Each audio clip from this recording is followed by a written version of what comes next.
Vote लेंगे बिहार का और विकास होगा कहाँ का? गुजरात का।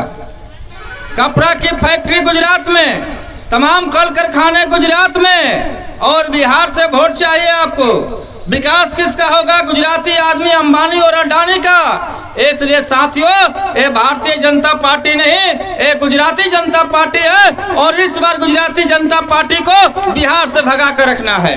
गुजरात वापस इनको भेज देने की जरूरत है।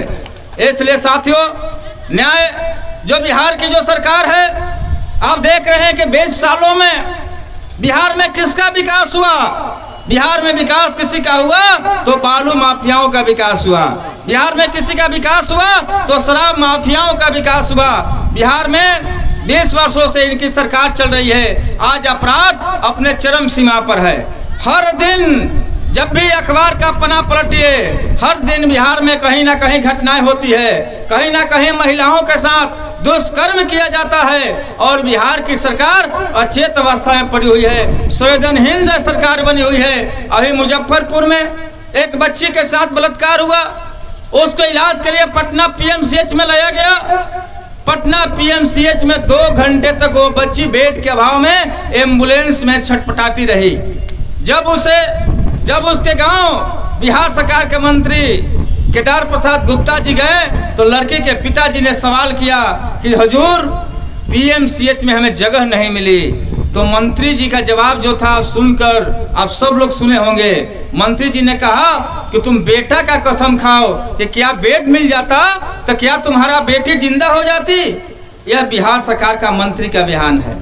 इसलिए संवेदनहीन सरकार है, और इस संवेदनहीन सरकार को हम 1 मिनट भी बिहार के गति पर नहीं देखना चाहते हैं, और बिहार की जनता इस सरकार को उखाड़ कर फेंकने का काम करेगी। बिहार में अपराध चरम सीमा पर। पटना में मुख्यमंत्री जी के आवास के सामने गोलियां चलती है, मंत्रियों के आवास के सामने गोली चलती है, नेता प्रतिपक्ष के आवास के सामने गोली चल रही है लगातार। तो भाई, बिहार में कौन सा जगह सुरक्षित है? इसलिए बिहार की सरकार को बदलने की जरूरत है। आप सब लोग देख रहे हैं यह भ्रष्टाचारी सरकार। आप चले जाइए जगदीशपुर ब्लॉक में, सीओ के यहाँ कोई अगर जी आपको मोटेशन कराना हो तो सीओ साहब के यहाँ माल नहीं दीजिएगा पैसा तो आपका मोटेशन नहीं होगा। कोई कागज बनवाना हो सीओ के यहाँ तो आपको बिना पैसा दिए कोई कागज नहीं बनेगा। हम लोगों ने लंबे समय से मांग किया कि तमाम गरीबों का इंदिरा आवास में नाम दर्ज करो। ये हम ही लोग का आंदोलन था।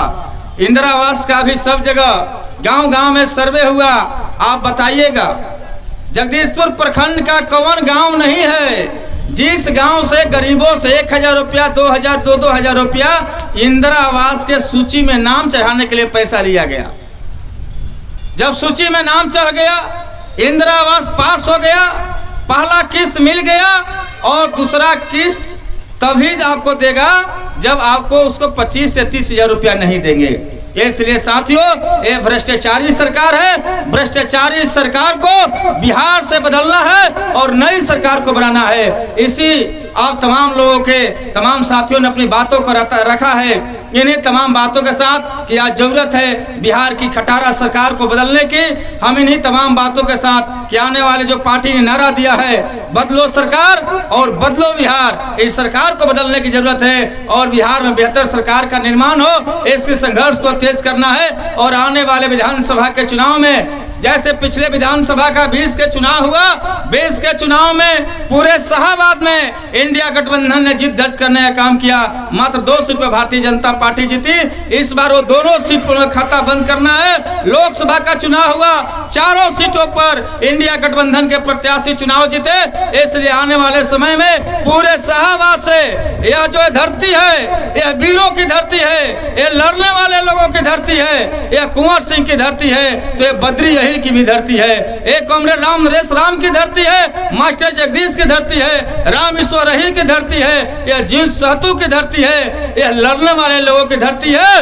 ये आरएसएस के गद्दार गोलवरकर के देश के आंदोलन से गद्दारी करने वालों की धरती नहीं है। ये वीरों की धरती है, ये सरेंडर करने वाले लोगों की धरती नहीं है। इसलिए साथियों, इस बार सरकार को 25 से बदल देना है। इस खटारा सरकार को उखाड़ करके फेंक देना है।